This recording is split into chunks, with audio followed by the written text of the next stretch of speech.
Imagine-toi, on est en 1997. La soirée film, c'était soit le cinéma, soit une virée chez Blockbuster pour louer un DVD. Et là, au milieu de cette époque pré-streaming, une petite start-up fait son apparition avec une idée folle. Te faire parvenir des DVD directement dans ta boîte aux lettres sans que t'aies à bouger de ton canapé. C'est un peu comme si aujourd'hui on te déposait ta série préférée devant ta porte. C'est dingue, non? Cette start-up, tu l'as deviné, c'est Netflix. Un outsider qui a entré en scène avec une idée simple mais audacieuse et qui a fini par redéfinir tout le paysage du divertissement. En un claquement de doigts, la façon dont on regarde des films et des séries a été complètement chamboulée. Alors, aujourd'hui, embarque avec moi dans cette saga incroyable. On va voyager dans le temps, déterrer les débuts modestes de Netflix, comprendre leurs premiers pas face à des géants comme Blockbuster et revivre ce tournant décisif où ils ont commencé le streaming. Je vais aussi te montrer comment Netflix a façonné son identité, comment ils ont joué avec le branding pour se forger une place de choix dans nos cœurs et sur nos écrans. Tu verras, leur parcours est une leçon de stratégie et d'audace. Hey, c'est Shadia, et si tu me connais déjà, tu sais combien j'aime décortiquer les stratégies de branding. Avec Netflix, on est en plein dans le mille. Alors accroche-toi, car on part ensemble à la découverte des coulisses de la révolution Netflix.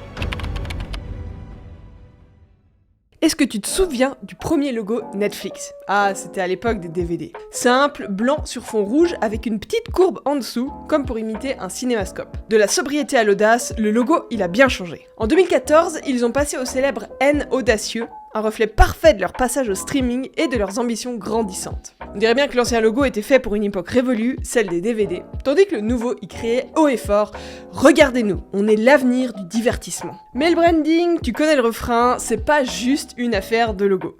L'identité visuelle de Netflix, elle a évolué en parallèle de sa montée en puissance.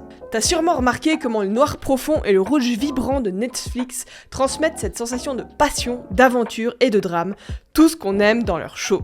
Et en parlant de show, est-ce que t'as remarqué les animations lorsque tu mets en pause? Ou bien ce to-doom emblématique au démarrage? Ouais, c'est des détails, mais ô combien puissants. Ces éléments, en fait, ils renforcent leur identité de marque à chaque instant que tu passes sur la plateforme. D'ailleurs, parlons-en de cette expérience utilisateur. La plateforme de Netflix, elle est fluide, intuitive.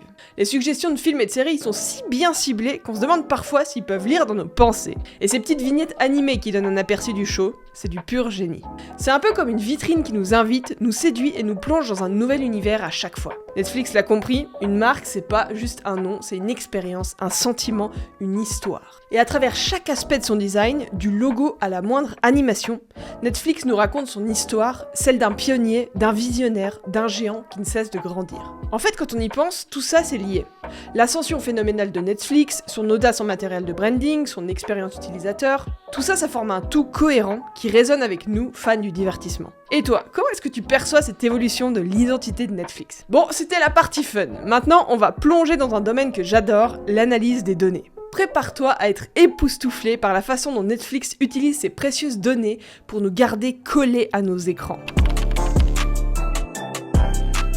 En soi, c'est plutôt simple à comprendre. Chaque fois que tu regardes un film, que tu mets pause ou que tu zappes un titre, Netflix prend note. Ces milliards de données, c'est des ingrédients de leur recette magique pour suggérer ton prochain binge-watch. Ouais, tu sais, ces recommandations qui semblent souvent deviner exactement ce que tu veux. Tu te souviens du buzz autour de Stranger Things? Bah, c'était pas un coup de chance. Grâce à l'analyse des préférences de leurs utilisateurs, Netflix avait prédit le succès de la série avant même qu'elle débute. Mais le véritable héros derrière tout ça, c'est leur algorithme. C'est lui qui personnalise ton expérience, qui te fait sentir que Netflix, c'est ta plateforme et qu'elle est adaptée à tes goûts et à tes humeurs. Chaque utilisateur voit donc une version unique de Netflix, façonnée juste pour lui. D'ailleurs, c'est cette maîtrise de la donnée qui rend Netflix si addictif. Bon, il reste encore un atout super balèze dans la manche de la plateforme. Ces techniques de marketing avant-gardistes. Partout où vous regardez, en parcourant les rues des grandes métropoles ou en naviguant sur le web, les publicités de Netflix sont omniprésentes. Ces publicités d'ailleurs, elles sont loin d'être génériques. Elles sont soigneusement conçues et reflètent toujours le ton et l'ambiance de la série ou du film qu'elles mettent en avant. De la Casa de Papel avec ses combinaisons rouges et ses masques de Dali, à The Crown avec ses visuels majestueux, chaque campagne raconte sa propre histoire. Netflix a aussi une façon unique de travailler avec les influenceurs. Au lieu de simplement les payer pour qu'ils parlent de la plateforme, elle les invite souvent à des événements exclusifs et les plonge dans l'univers de ses shows. Et c'est pas uniquement avec des grandes célébrités, même des créateurs de contenu niche sont sollicités pour toucher des audiences spécifiques. Là, on touche la micro-influence, par exemple. Ces partenariats, ils engendrent des moments viraux sur les réseaux sociaux. Des mèmes, des gifs, des challenges TikTok, tous s'inspirant des séries et des films Netflix. Ces contenus générés par les utilisateurs, ils renforcent l'impact des shows bien au-delà de la plateforme elle-même. Et le coup de maître, les lancements d'événements mondiaux.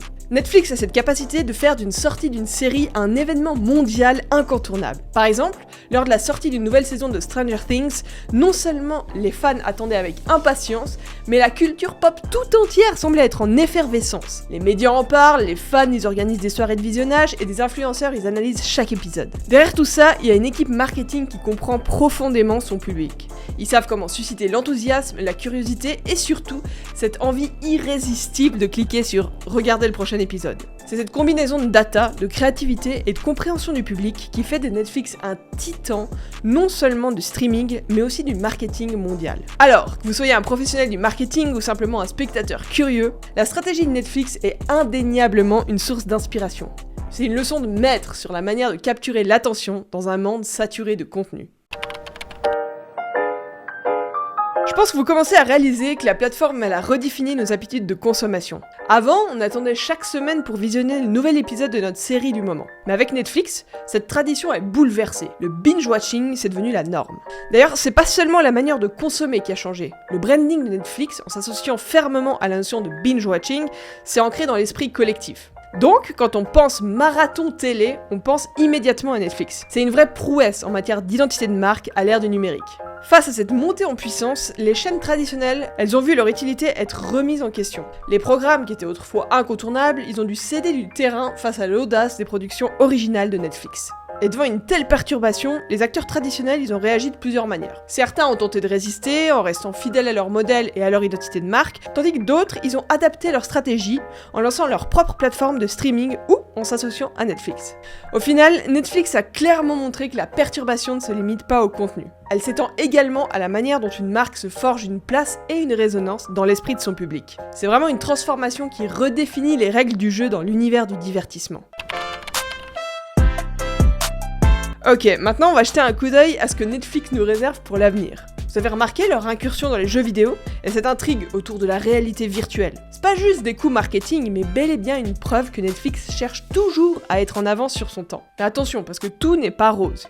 Il y a des nouveaux concurrents qui pointent le bout de leur nez et le paysage du streaming est en perpétuelle mutation.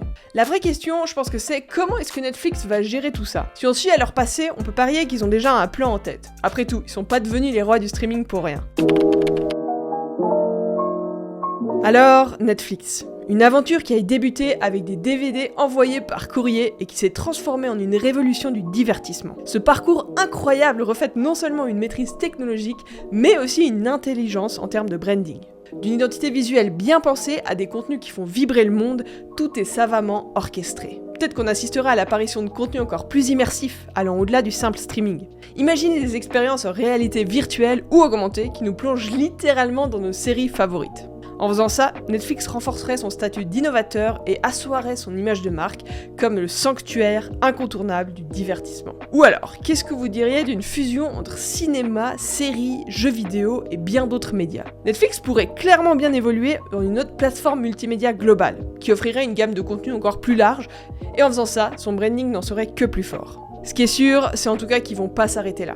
À chaque étape, cette entreprise nous rappelle son génie, sa capacité à évoluer et à anticiper nos envies. Franchement, j'ai hâte de voir la suite. C'est promis, je serai là pour en parler. Si vous avez aimé cette vidéo, l'histoire incroyable d'Apple pourrait vous plaire. N'oubliez pas de lâcher un petit like, vous savez, ça compte énormément pour référencer la chaîne et pour soutenir mon travail. Alors merci. Allez, salut!